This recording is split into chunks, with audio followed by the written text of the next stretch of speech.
Now the last thing comes, which is AWS Code Pipeline, which is a continuous integration and continuous delivery service for fast and reliable application and your infrastructure updates. So how it works, you can see it from this diagram. AWS developers commit the changes in the source, and then AWS Code Pipeline do the build and testing, right? And it just do the deploy if there is an approval production.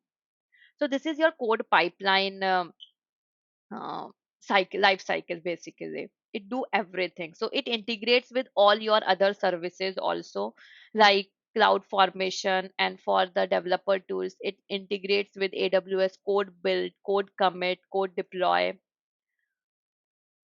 So these are all the services from which it has built-in integration. So how the pipeline will look like now? So let me go there. So let me just go here, and this is my pipeline getting started. So you can just create a pipeline like this. So here also I'll just put any name. You can create a new service role. Okay. You can define art your artifact store also if you want to, and here it uses the encryption key also, and click on next. You can provide the source stage. So here you'll provide from where to take the code, right?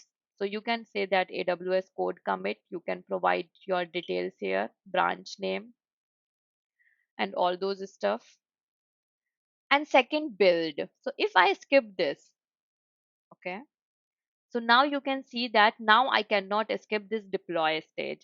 So it's they have put it as a validation for us, like your pipeline must have at least two stages, and your second stage either can be a build or a deployment stage, right? So you need to have two stages in your pipeline. So I can select my build provider also, like here it provides you the code build, and if you want to do the Jenkins configuration. So in this, I'm selecting the code build. So if you have not created, then you can create it. Otherwise, it will automatically comes up. You can select it, whatever you want to. You can add the environment variables also, single build. I mean, you can do all the configurations. And the next, deploy provider. So here I am using the AWS code deploy for deploying my changes. So you can select it like this. And here you can see that whatever I have configured in the code deploy, it is coming it here. I can select like this. And this is my deployment group. Okay. And click on next. So this is how you can create a pipeline. So you can see that your pipeline has a stages. Stages means what each stage will do. Like it's a one is source action, source stage, and the build stage and the deploy stage. And then there is an action, what each stage will do. Okay. So these are called the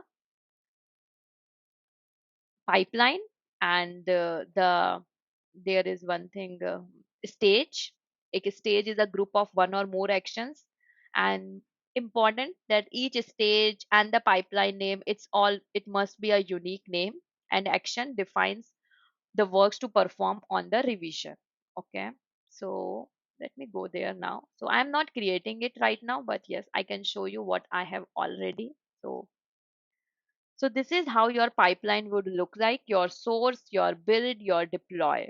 And here you will seeing that disable transition. So what does that mean?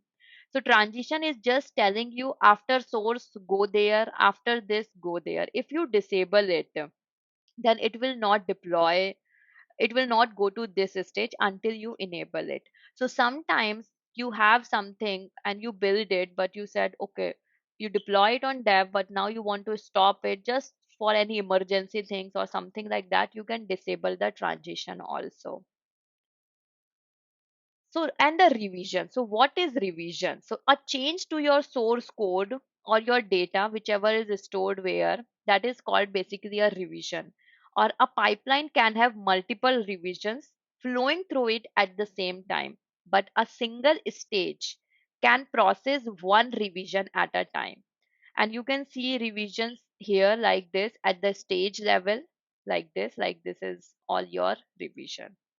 And if you are using Amazon S3 as your source action, you must enable versioning on the bucket.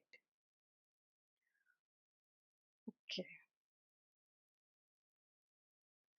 Okay, so this is how basically you can use the AWS developer tools. Now I will be deploying a Tomcat application and I'll show you how we can run a Tomcat application.